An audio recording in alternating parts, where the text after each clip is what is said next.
मैं आल मीडिया रियासी का बहुत बहुत आभारी हूँ जो मुझे यहाँ पर आज मीडिया कॉन्फ्रेंस करने का मौका दिया। मैं बलबीर जी आपको बताना चाहूँगा कि हमारा आज का जो विषय है माइनिंग के ऊपर भी है। अदर इशू भी आप सवाल कर सकते हो हमारे अंत में, उसमें कोई ऑब्जेक्शन नहीं हमें।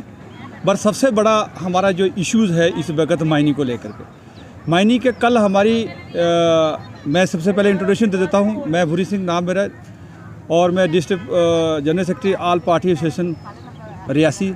और ये हमारे जो आज मीडिया कॉन्फ्रेंस है हमारे प्रेसिडेंट श्री संसार सिंह से आदेश के अनुसार यहाँ पे हम कर रहे हैं, जिसके लिए हम कल माइनिंग को लेकर के हमने एक कंप्लेंट दिया था, माननीय गवर्नर साहब को दिया था, भेजा था उस पोर्टल में। और माननीय मनोज सिन्हा सर ने बहुत ज़बरदस्त तरीके से उन्होंने काम किया और उन्होंने जो केस हमारा रियासी डीसी के पास भेजा। और मैं डीसी मैडम का मैं बड़ा आभारी हूँ कि जिन्होंने बहुत जल्दी उस हमारी कंप्लेंट के ऊपर एक्शन किया।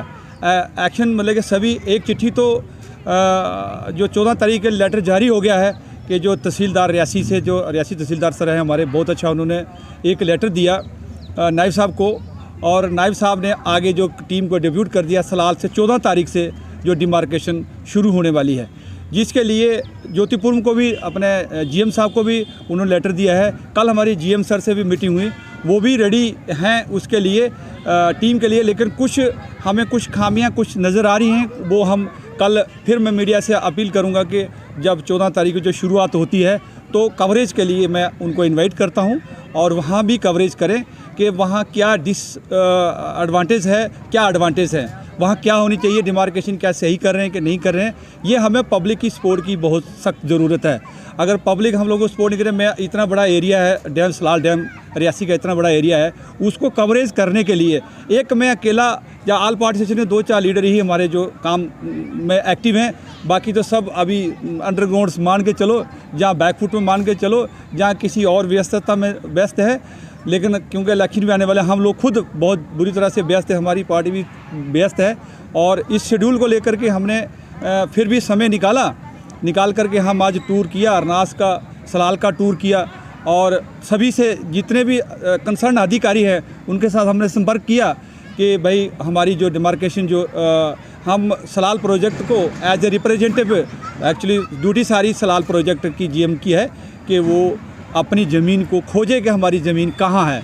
अगर वहाँ पे अरनास के अंदर जैसे बातचीत हुआ हमारा कि जैसे एक मशीन लगी हुई, क्रैशर मशीन लगी हुई है, वो ज़मीन जहाँ अरनास के अंदर ब्लॉक नंबर आई थिंक 13 के 14 जो ब्लॉक में लगी हुई है, उसमें जो लगी हुई है मशीन, उसके अंदर भी उन्होंने इस चीज़ को सहमति दिया है कि हम जानते हैं कि वो गैर मुमकिन।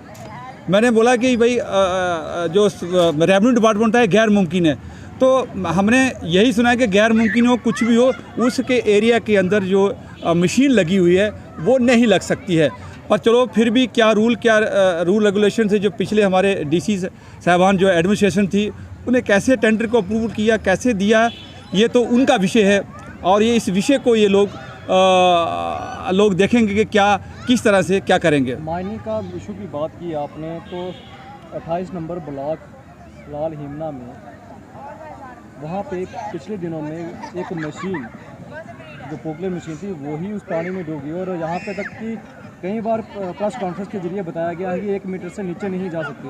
अगर वहाँ पे मशीन का डूबना और 1 मीटर की खाई, कहीं ना कहीं ये आपस में बातचीत नहीं जुड़ती है, तो क्या कहेंगे इसके बारे में? देखो बलवीर जी, मैं क्या बोलूँगा, वहाँ पे इसीलिए तो ये नाम डाला हुआ है इलीगल माइनिंग। तो वहाँ इलीगल माइनिंग को भी वो लोग, ठेकेदार को, जब हम इलीगल माइनिंग का जब शब्द यूज़ करते हैं तो वो हमारे पे काउंटर करते हैं कि आप इलीगल कैसे, हमने टेंडर लिया है, हमने गवर्नमेंट को पैसा जमा किया है, हमने ये। देखो नियम रूल्स को तो उनके लिए एक नॉर्मल सी बात है। अब इसके पीछे आप लोग सभी जान सकते हैं, सभी एडमिनिस्ट्रेशन जान सकती है कि किस तरह से रूल की धज्जियाँ उड़ाई जाती हैं और सभी लोग देख रहे हैं। लेकिन बहुत सारे गहरी नींद में सोए हुए हैं और ये सिर्फ चंद एक आल पार्टी सेक्शन 2-4 लीडरों को छोड़ करके इसको रेज कर रहे हैं। लेकिन बाकी जो डी कंपनी माइनिंग का जो पीछे इसके बैक काम कर रही है, जिनका उनके लिए जिनके अंदर उनको शामिल हैं, उनका पर्सनल ट्रस्ट से शामिल है वो लोग, उन लोगों को बहुत तकलीफ हो रही है। वो लोग हमें बहुत काउंटर कर रहे हैं, वो हमें लोग बहुत ऑफ़र कर रहे हैं। किस प्रकार का काउंटर कर, किस प्रकार का ऑफर दे रहे हैं आप? वो हम लोगों को ये बोलते हैं कि देखो जी, आप इस चीज़ को कर रहे हो, कल ये बंद हो जाएगा, कल ये हो जाएगा, कल सारे बेरोजगार बन जाएंगे। मतलब इस तरह से कई प्रकार की हम लोगों को मोटिवेशन मिलती है। तो हमें बोला कि देखो जी, हमारा तो एक ही मुद्दा है। आप किस प्रकार के, अगर जो ऑफरिंग और आपको काउंटर किया जाता है तो उसको आप किस प्रकार से देखते हैं? मैं तो उस प्रकार को कन्वर्ट करता हूँ कि मेरा तो एक ही काउंटर है उनके ऊपर, और एडमिनिस्ट्रेशन से एक ही रिक्वेस्ट है कि हमारे लैंड लूज़र की ये ज़मीन है, ये लैंड लूज जो पैसा वहाँ से आया गवर्नमेंट का ना लेके इलाके के डेवलपमेंट के लिए पंचायतों को दिया जाए। हम यही कहते हैं कि हमारी कोई लड़ाई नहीं है, वहाँ रेत गवर्नमेंट का है, मतलब कि हमारा लैंड लूजर का है, हमारा प्रकृति तौर पे हमारी वहाँ बनी हुई चीज़ें हैं। तो वहाँ से लोग गवर्नमेंट के खाते में पैसा जा रहा है, तो वो ना जा कर के पब्लिक के जो लैंड जो इलाके के जो लोग हैं, हमारे ठाकरा कोट हो गया, अरनास हो गया, कंथान हो गया, सलाल हो गया, साइलांज, इस एरिया में डेवलपमेंट होना चाहिए और पैसा इस डेवलपमेंट में लगना चाहिए। गुरसिंह जी, आप कह रहे हैं वो उसमें शीश अच्छा आप कह रहे हैं कि उस माइनिंग से जो सियासत का पैसा या कुछ और फंडिंग्स आती है तो वो उसी ही गांव में लगना चाहिए, उसी ही पंचायत में लगना चाहिए। लेकिन आपको बताएं कि सलाल कोटली में 2 ब्लॉक आते हैं माइनिंग के, 27 और 28। लेकिन आपको बताएं कि 2 पंचायतें उन वही सड़क है जो जिससे सफ़र कर रही है। आज तक वहाँ अगर बात की जाए तो इतना दलदला सा बन गया उस सड़क में कि छोटी गाड़ी का आना जाना बहुत मुश्किल है। कभी कभी बड़ी गाड़ी का भी हमने देखा कि हादसे हुए हैं। तो अगर माइनिंग की वजह से 2 पंचायतों को सफ़र करना पड़ा था, उसको किस प्रकार से देखते हैं आप? देखिए बलवीर जी, इसके लिए हम लोगों ने, हमारे टीम वाल पार्टिसिपेशन, एक यूथ प्रेसिडेंट था, वो इस चीज़ को हैंडल कर रहे थे। और वहाँ उसको रोड के लिए पर हेड उसने एक रेजुलेशन पास हुआ था पंचायत के अंदर। अब उसके अंदर भी राजनीति शुरू हो गई है, जैसे कि उस रोड को मेंटेनेंस के लिए, गरीबों को थोड़ा हेल्प करने के लिए, उसको सब करने के लिए 50 रुपये शायद फर्स्टली उन्होंने रेजुलेशन पास किया था पंचायत के अंदर कि जो लैंड ओनर है किसके जरिए ये जो है आप बोल रहे हैं कि 50 रुपये पास किए गए थे, कहाँ से किए थे और कब हुए थे ये पिछले लास्ट ईयर में इन लोगों ने पंचायत की जो सरपंच साहब जो मीटिंग कमेटी बनाया था, उसके अंदर ये रेजुलेशन पास किया था। लेकिन सरपंच तो कहते हैं हुआ ही नहीं है। हमने भी बात करनी चाहिए तो उन्होंने कहा पास हुआ ही नहीं था। तो क्या कहते? देखिए जनाब, मेरे पास अभी आप जाएँ तो मैं आपको उसका रेजुलेशन की कॉपी दे दूँगा। मेरे पास अभी कॉपी आई, अभी हमें वकील एडवोकेट से बात किया है और इसके ऊपर हम डीपली से कार्रवाई कर रहे हैं और ये होकर रहेगा। क्या पास हुई है क्या नहीं हुई? हाँ, ये पास उन्होंने किया है, लेकिन अब वो कब किया तुझे भी जाना? ये लास्ट ईयर में किया था इन्होंने। तो सरपंच साहब से जब बात की तो आप सरपंच का नाम ले रहे हैं बीच में, जब हमने सरपंच से जानने का प्रयास किया कि क्या 50 रुपये जो ले रहे हैं लीगल है इलीगल है, उन्होंने कहा यहाँ से जो हमारी पूरी टीम की वजह से वहाँ पे गया था ये चीज़, लेकिन पासिंग नहीं हुई थी। ये वो सरल भाषा में अपने ही शब्दों में कह रहे हैं। क्या कहना चाहेंगे? एक तरफ आप तो कहते हैं कि पास हो चुका है, दूसरी तरफ सरपंच ही कहते हैं कि नहीं, वो अभी वहाँ भी बहुत स्ट्रांग पॉलिटिशियन है। अब वो क्या हो गया कि उनको लगने लगा कि भाई अब ये ज़्यादा जहाँ से इकट्ठा कलेक्शन हो रहा है, फंडिंग ज़्यादा इकट्ठा कलेक्शन हो रहा है, अब वहाँ भी देखे उसको चक्कर फिरना लगा, उन लोगों को पंचायत को चक्कर फिरने लगा। तो उसके लिए कि ये हुआ क्यों नहीं है, हमें आपको अभी मैं नहीं लाया तो मैं आपको दे दूंगा, आप इसमें एडिट कर दीजिए। जो इन्होंने रेजुलेशन दिया है तो रेजुलेशन की कॉपी में दे दूंगा आपको। वो पास हो चुकी है? उन्होंने साइन किया है, सरपंच साहब ने साइन किया तो उसको लिखा हुआ है। लेकिन सरपंच साहब का कहना है कि क्या वो डुप्लीकेट थी? नहीं, हमने साइन तो किया है लेकिन पास नहीं हुआ था। अब बोला ये कौन सी सवाल का जवाब है? ये तो पॉलिटिशियन जवाब हो गया। साइन कर दिया तो पास नहीं हुआ, ये तो एक बच्चा भी जानता है। एक बच्चा भी जान सकता है कि मैंने साइन कर दिए पर पास नहीं हुआ। ये आप तो सभी दुनिया भी जानती है। आपका मानना है कि पास हो चुका है? ये पास जब जो सरपंच साहब अगर एक लेटर निकालता है, ऑर्डर निकलता है किसी, वो साइन कर देता है, बाद में वो साइन का मुकर नहीं सकता है। अगर वो मुकरता है तो उसका पर्सनल ट्रस्ट से मुकरता है। जहाँ वो दोबारा रेजुलेशन लाएगा, अगर वो नहीं करता तो उसने दोबारा रेजुलेशन लानी चाहिए थी, उसे दोबारा मीटिंग बैठानी चाहिए थी, उसको पंचायत के अंदर सब कुछ करना चाहिए। जो लैंड जिसके अंदर ओनर है, जिस ओनर से वो रोड गया है, जिस ओनर से रोड गया है, क्या वो फ्री में दे देगा? फ्री में मेंटेनेंस कर लेगा? वो तो नहीं करेंगे। लेकिन आपको बताएं कि जो 27 नंबर ब्लॉक है कंथान के पास, वहाँ के जो लोग हैं, निवासी हैं, उनका साफ तौर से कहना है कि वो जो जिन्होंने टेंडर लिया हुआ है वो सीधा सा इनकार कर दिया गया है कि आपके गांव को हम रेत नहीं देंगे। ये वहाँ के स्थानीय लोगों का कहना है कि उस रेट का हम नहीं देंगे जिस रेट से अभी जो है गवर्नमेंट की लिस्ट आई है, उस हिसाब से हम नहीं देंगे और गांव वालों को नहीं देंगे। क्या कहना चाहेंगे उसके बारे में? बलवीर जी, मैं आपका सवाल को मैं बहुत अच्छा सवाल किया आपने, और इस सवाल से मुझे भी और दुनिया को पता लग जाना चाहिए। मैं कहता हूं कि फलाने जगह नहीं हो, इस रेट में नहीं दिएगा। अगर वही कंप्लेंट लिख करके अगर पुलिस, हमारे जो अमित गुप्ता सर आए हुए हैं, अगर एक कापी मुझे दे दें, अगर एक कापी मुझे दे दें तो मैं उस ठेकेदार को बता देंगे कि पब्लिक की पावर क्या होती है। लेकिन वो अगर वो हवा में बैठे बैठे घर में बैठे बैठे अगर मकेरी लाल के सपने देखेंगे तो उससे काम नहीं हो सकता है। एक मात्र जो BCL ने मशीन लगाई थी तो हमें सिर्फ एक ही वर्ड बोला था कि भाई इसकी कंप्लेंट जो देख रहा है इसकी कंप्लेंट लिखित में करो। लोग इतने डरते हैं कि एक साइन नहीं किया। Last ultimately all party association ने उस चिट्ठी को रूट करना, SSP को भेजना पड़ा हमारे को। अब आप देखिएगा कि बोलने से नहीं होता है, आपको रिटर्न कार्रवाई कंप्लेंट करनी होगी। और रिटर्न कंप्लेंट नहीं करोगे तो तुम इसी तरह से तुम पीसते रहोगे और तुम लड़ते उसकी उनकी दादागिरी। क्योंकि ये जो माइनिंग का जो सिस्टम है बहुत स्ट्रांग सिस्टम है। इधर से ब्लॉक से लेकर के PM हाउस तक पावरफुल लोग इसके साथ इन्वॉल्व हैं। आपसे जानना चाहेंगे बारीदारों का मसले के मामले के बारे में क्या कहेंगे? पिछले काफ़ी समय से वो अरसों से वो लड़ाई लड़ रहे हैं, क्या उनका मसला हल नहीं हो रहा है? उसके बारे में क्या कहेंगे? बिल्कुल बिल्कुल जी, बहुत बढ़िया।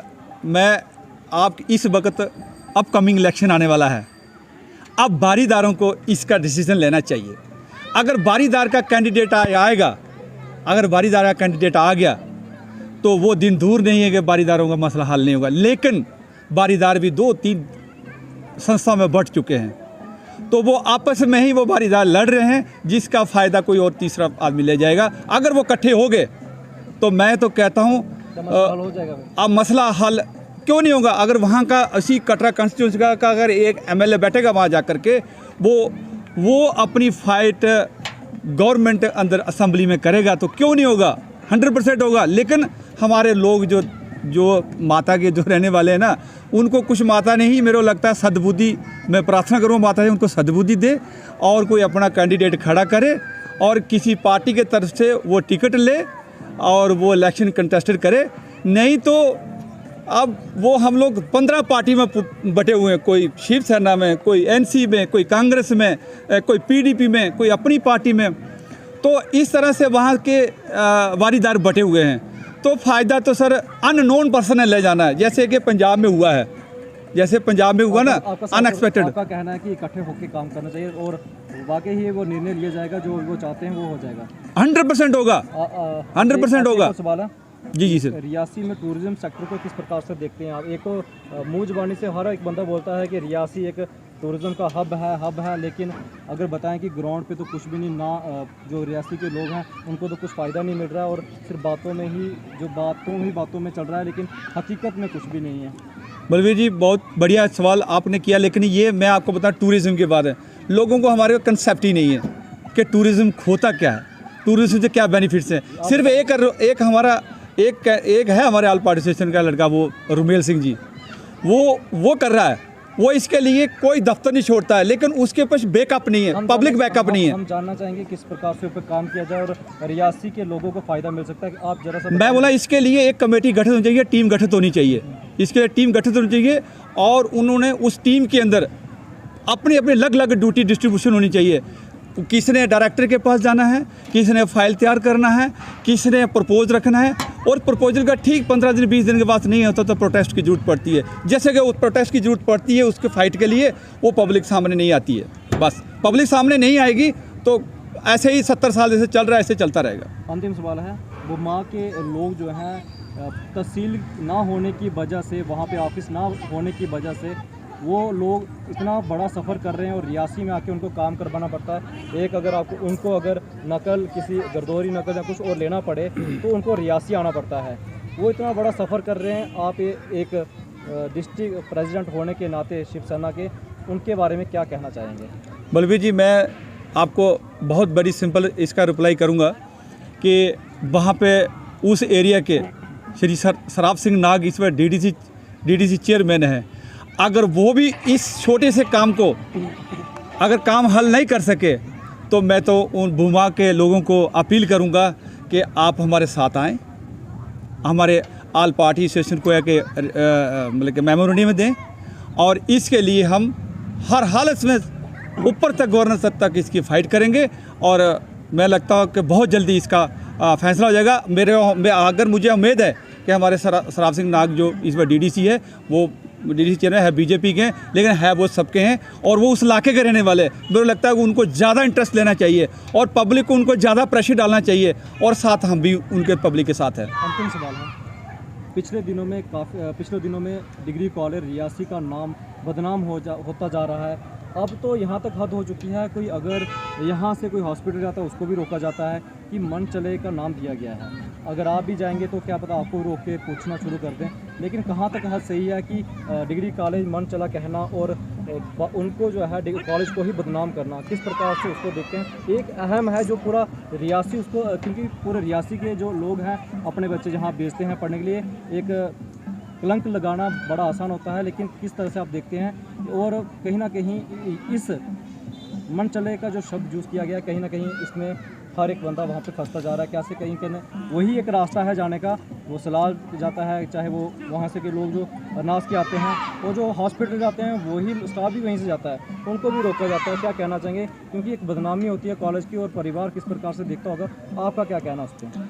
बलवीर जी, मैं आपको यही वेरी सिंपली बताऊंगा कि जैसे यूपी में देखिएगा मनचले के लिए एक टीम गठित की हुई है उसको रोकने के लिए, तो कॉलेजों के आगे टीम एक गठित की हुई है। तो मैं भी डिस्ट्रिक्ट के श्री गुप्ता सर को मैं रिक्वेस्ट करूंगा कि इसके लिए एक टीम गठित की जाए, और वो टीम जो कॉलेजों के पीछे जैसे मनचले के लिए यूपी के बड़े बड़े बहुत बड़ा, इसे हमारे रियासी में तो कुछ नहीं है, लेकिन जो आउटसाइड में जो है बहुत ज़्यादा है, तो अगर वहाँ रुक सकता है तो यहाँ अगर टीम एक गठित कर दी जाए तो इसके ऊपर रोकथाम लग सकती है। लेकिन सिर्फ मैं एक चीज़ और आपको बताना चाहूँगा कि पुलिस, क्योंकि मनचल कई लोगों के देखो ग्रुप में होते हैं, गलती एक करता है और बीच में इनोसेंट भी उसके अंदर, क्योंकि बचपना होता है, बचपन के अंदर वो भी उनका नाम आ जाता है। तो मैं एसएसपी सर से रिक्वेस्ट करना चाहूँगा कि इनके लिए एक टीम लगाई जाए, रियासी के सभी कॉलेजों के बाहर लगाई जाए, एक या दो आदमी पुलिस को रखा जाए और उसको तरीके से उसको डर पैदा हो बच्चों के अंदर, उससे डर पैदा हो जाएगा, वो ये मन चढ़ने वाले से सारे ख़त्म हो जाएंगे। लेकिन अगर किसी को अचानक उठा कर अगर पुलिस अंदर डाल दे और उस बच्चे का कैरियर ख़राब कर दे या उस लड़की को बदनाम कर दे, मैं तो सबसे ज़्यादा मानता हूँ कि लड़की की जो नाम जब पुलिस में जब कोर्ट में चले जाते हैं तो उससे लड़की का जो आने वाले रिश्ते रिलेटिव्स होते हैं उसके ऊपर काफ़ी असर पड़ता है। तो मेरी फिर से एक बार मैं रिक्वेस्ट करूँगा एसएसपी सर रियासी से कि टीम रखी जाए, एक या दो टीम उस स्कूल पीरियड में रखी जाए और उनको समझाया। पहली बात तो होगा नहीं, ये मन चले सारे ख़त्म हो जाएंगे, लेकिन ये नहीं कि उठाया और थोड़ा किया और डाल दिया उसके अंदर जेल के अंदर, उसके बाद उसके अंदर भविष्य खराब, उससे ज़्यादा और ज़्यादा काम ख़राब होगा। जो जिसको एक बार अंदर जेल में डाल दिया और बाहर आया तो वो तो बन जाएगा, वो तो सबसे ज़्यादा क्रिमिनल बन जाएगा। क्रिमिनल बनने से क्या होगा, बच्चे और ज़्यादा इससे बढ़त होगी। तो ये नहीं कि उसको आया और डाल दिया और एफआईआर लगाया और फिर माँ बाप के पैसे गए, सबके पैसे गए, कोर्ट में पैसे गए, उसको फाइन होगा, सजा हो गई, तो मतलब पूरा भविष्य ख़राब हो जाता है। तो इसलिए वो सख्त कार्य एसएसपी सर अगर टीम को गठित करेंगे तो मेरे को लगता है ये सारे ख़त्म हो जाएंगे। तो हमारी जो अभी तो डिलिमिटेशन हुआ नहीं है, तो अगर डिलिमिटेशन जैसे ही अभी तो उनके जो पहले ड्राफ्ट आया था उससे 90 सीटें, 90 के 90 सीटें में शिवसेना वहाँ पे इलेक्शन लड़ेगी, 100% इलेक्शन लड़ेगी।